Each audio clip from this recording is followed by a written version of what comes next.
vérité, sans les argumenter, je suis capable de changer de position si j'estime les arguments que l'on m'apporte recevables. Ainsi, sous cette délibération, nous n'avons pas déposé d'amendement, contrairement à ce que nous avions fait en arrondissement, et après nous être abstenus, nous voterons cette délibération au Conseil de Paris, car nous avons des garanties qu'elle va finalement dans le bon sens. Mais à la lecture de ces 578 pages de l'étude d'impact, qui est aussi votre livre de chevet, je suppose, nous avons plusieurs questions à vous poser et alertes à formuler sur l'aménagement à venir de la porte de Montreuil. La première question est comment va être organisée la nécessaire coordination de l'aménagement de la porte de Montreuil, décrit dans cette délibération avec l'appel à projet du C40 Remote Cities sur ce même territoire. Je vais illustrer cela avec un exemple, les puces de Montreuil. Je me félicite tout d'abord de leur maintien. Actuellement, si sur la parcelle soumise à l'appel à projet se pose la question de leur déplacement le temps des travaux. Si la réflexion se limite à la partie de l'appel à projet, elle risque de buter sur un problème technique, alors que si nous incluons la totalité du territoire de la porte, y compris le rond-point, il est peut-être possible de trouver des solutions qui conviennent à toutes les parties prenantes. Quel est le calendrier qui agence à la fois le réaménagement du rond-point et celui des travaux des Remote Cities, ou comment s'organisera cette coordination complexe qui, si elle est mal orchestrée, pourrait entraîner des désagréments pour les habitants du quartier impacté, ainsi que des retards de travaux. Ma deuxième question va porter sur l'importance de la nature en ville. J'ai été époustouflé par la qualité de la partie environnementale de l'étude d'impact. Ainsi, nous apprenons que dans cette zone très dense, près du périphérique, il y a 12 espèces protégées d'oiseaux et 2 de chiroptères, donc les chauves-souris. Par ailleurs, il y a 217 arbres recensés, dont la majeure partie ont un diamètre supérieur à 100 cm, avec des cartes très précises sur les essences, l'âge, les emplacements et l'état de santé. Comment comptez-vous mettre en œuvre les mesures d'évitement préconisées dans la partie 5.3 ? Contrairement à l'habitude des architectes qui pensent savoir faire à des terrains vierges de toute vie où tout est possible, il serait préférable de partir de la réalité biologique de ces espaces et d'organiser le projet de façon à minimiser le nombre d'arbres abattus et les nuisances qui préfèrent au mieux fuir les espaces protégés, au pire les menacer. Sur cet aspect, comme sur d'autres, nous dirons avec minutie le cahier des clauses techniques particulières.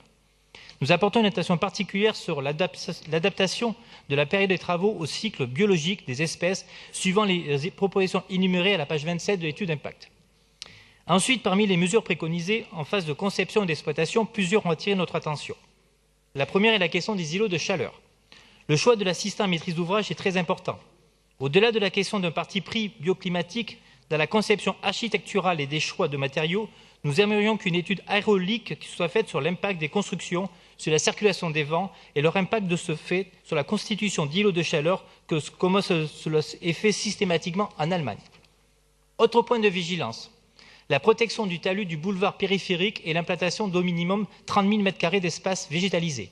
Comptez-vous aller au-delà de cette superficie minimale? Nous serons aussi attentifs sur la démolition et la reconstitution de la recyclerie, sur l'augmentation des voies de circulation douces, et nous avons apprécié la qualité des différents scénarios de modification des flux routiers envisagés. Autre sujet, au lieu d'aménuiser le bruit de l'installation des climatisations, peut-être serait-il préférable de voir avec Climespace si une solution alternative est possible. Autre question, concernant la qualité de l'air. Les résultats sont intéressants mais inquiétants, et je regrette que les simulations n'aient pas été faites aussi sur la porte de Bagnolet. Mais j'y reviendrai plus tard. Il y a certes une réduction des pollutions, mais le canal des pollutions reste très élevé le long du périphérique. Je cite l'étude. En l'absence de précision sur les équipements techniques non connus à ce stade, les enjeux s'expriment essentiellement au regard du bilan des émissions liées au déplacement et au regard de l'exposition des nouvelles populations. Donc il reste des inquiétudes. J'aurai encore de nombreuses questions à vous poser qui mériteraient davantage que les quelques minutes allouées à ce sujet pendant cette séance. Je ne doute pas non plus que si cet échange a lieu, il sera plus constructif que la non-réponse que vous avez formulée lors des questions d'actualité hier. Et puis, il me reste encore quelques secondes. Il y a un autre point qui est très important, c'est la question de la géothermie. La partie sur la géothermie est très intéressante sur ce secteur, et de savoir si des études vont être engagées pour permettre donc de la géothermie et pas d'utiliser donc le SICTOM qui n'est pas très loin non plus pour alimenter le CPCU. Merci de votre attention. Merci Jérôme Glaise. Je donne maintenant la parole à Raphaël Primet.